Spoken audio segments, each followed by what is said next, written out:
The History and Future of Rural Healthcare in the United States by Fatima Tufaha. This discussion will be centered around Chapter 2, The History of Rural Health from the Current and Emerging Rural Health Issues in the United States textbook.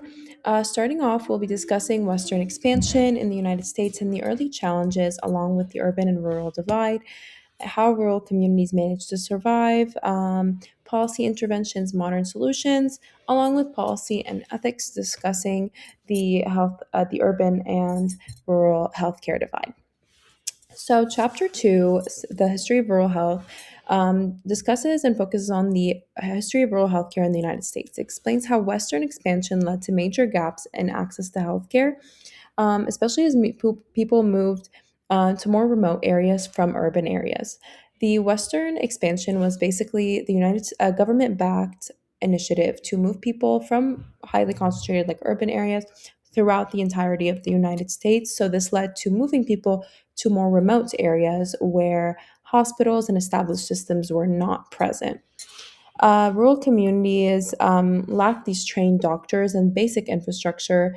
It made it difficult to receive proper care. Over time, these challenges led to long term health issues and disparities between urban areas and rural areas. Understanding the history is important because it helps us explain why modern healthcare policies are so focused on improving access and promoting health equity today. So, westward expansion and early challenges. As we said, Western expansion moved people across the United States, but it did create some issues. As settlers moved west, they were often isolated from the established healthcare system. There weren't any doctors, hospitals, there was very poor sanitation, and poor sanitation leads to easier spread of disease, especially dangerous ones like cholera and smallpox. On top of that, there was limited infrastructure. And to elaborate on limited infrastructure, when you're driving in today's world, driving around town, you'll see signs that say H. That tells you, hey, soon upcoming, there's a hospital. Um, there's guiding lines to guide people to nearest medical care. That was not a thing during these times. There was no communication around the fact of medicine. There were no established roads, and there were definitely no hospital signs. Um, uh, Urban versus rural healthcare divide. During this time, there started to become a very clear divide between urban and rural healthcare.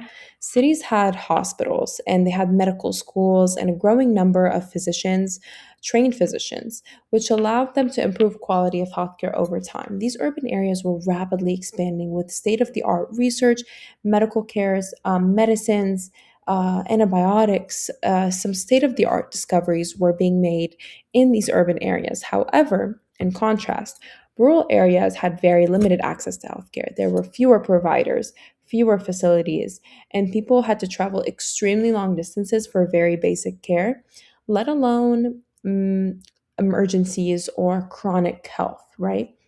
Those were extremely difficult issues to deal with in rural areas, as that meant you had to immediately be seen by a doctor or regularly be seen by a doctor, when that could have meant a couple of days of travel. And not to mention the quality of care. This divide is very important to discuss because it started back then with this move. However, it wasn't just a temporary issue that was solved. It created long term disparities in health outcomes that we still see today. Many of the healthcare policies that we see today that politicians are fighting for are ones that started from this gap that was created so early on. So, how did rural communities survive post westward expansion or during the westward expansion when they were so far away and when they were so far away from medical care and in such remote areas? Well, because these formal healthcare systems weren't established, they had to rely on alternative forms of care. So, one was traditional care. This meant home remedies, teas, herbs, homemade ointments. Also meant traditional practices, any form of professional care. Midwives would help during childbirth, which isn't exactly classified as professional. However, traveling doctors called circuit riders would occasionally provide care and come into town, and they would go around to different towns of west areas. However, overall, the care was very inconsistent and informal. There wasn't a clear step-by-step diagnosis process like you would have found in an urban area or by a professional medical doctor. It was more a case-by-case basis that wasn't based off of any validity or medical experience. Government policy and intervention. So, at this point, the government was starting to recognize there was a growing gap between rural and urban healthcare, and policies were introduced to address these disparities. During the New Deal, this was around the 1930s, programs were focused on improving infrastructure like electricity, communication, sanitation, and living conditions. While these don't directly address healthcare, right, they indirectly improved health, general health for people in rural areas. Why? Because improving sanitation reduces disease, improving communication allows people to be more updated on the latest medical advancements and nearest doctors or medical care. Living conditions lower people's stress and increase people's comfort. Um, and all these factors combined indirectly improve people's health in the West. Another act was the Hospital Survey and Construction Act. This addressed healthcare because it funded construction of hospitals in underserved areas. While this was a great policy because it built hospitals in areas that were very far away from any near medical care, it didn't get anywhere. It didn't get everywhere, right? There were still many areas who were extremely far away from hospitals that wouldn't make it in time in an emergency situation. This is a very important concept to consider as it shows that improving healthcare access was required, it was something that required intentional policy intervention, right? The government recognized we move these people out west, they're far away from medical care in urban areas. We need to provide them with solutions to improve their health. We need to bridge these gaps to provide rural communities with the proper health equity and health resources that they need that urban areas already have. This picture in the top right corner shows 33 counties in North Carolina have no hospitals. This is an extremely interesting thing to see for rural areas, as many rural areas, even more rural than North Carolina, had pretty dangerous healthcare plans, and many did not have any medical professional care near them before these Hospital Survey and Construction Act. So, modern solutions.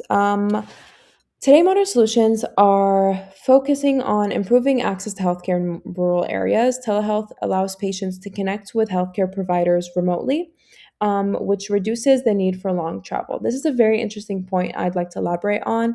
Specialists are very difficult to find in rural areas, especially in today's world. As noted by Health Resources and Services Administration in a recent study, telehealth programs are becoming a key strategy for improving health access to care in rural communities. Seeing a specialist, while chronic illness is an extremely common issue in the United States, like heart disease and diabetes, these things require a specialist, and oftentimes, for extreme cases, you might need to see the specialist once to twice a week. That is inaccessible for somebody in a rural area where their nearest specialist is 2 to 3 hours away by car. While primary care is becoming more common in rural areas, many people need to see specialists, especially with the increasing rate of chronic illness in the United States. Um, so, telehealth has been a great way to make that more accessible. Rural health clinics and community health centers also play an important role in providing primary care and a range of services directly to underserved communities. Primary health clinics are very important because not all rural areas do have an immediate hospital near them.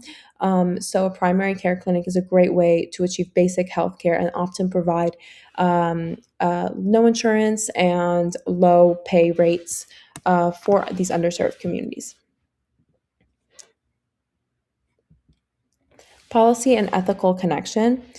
So, these challenges faced by rural communities highlight major healthcare and policy ethical issue that is health equity. right? Rural disparities, they aren't these random issues that came out of nowhere. The issues that people face in rural communities when it comes to healthcare, they're systematic. They happened a long time ago, and there are these constant barriers that keep this divide between urban areas and rural areas. That's differences in access, resources, and infrastructure. Healthcare policies are designed to reduce those gaps, but they don't. But they shouldn't focus just on equality. Equality is giving everybody the same exact resources.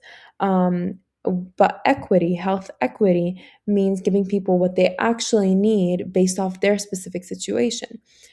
A great example of this is telehealth, right?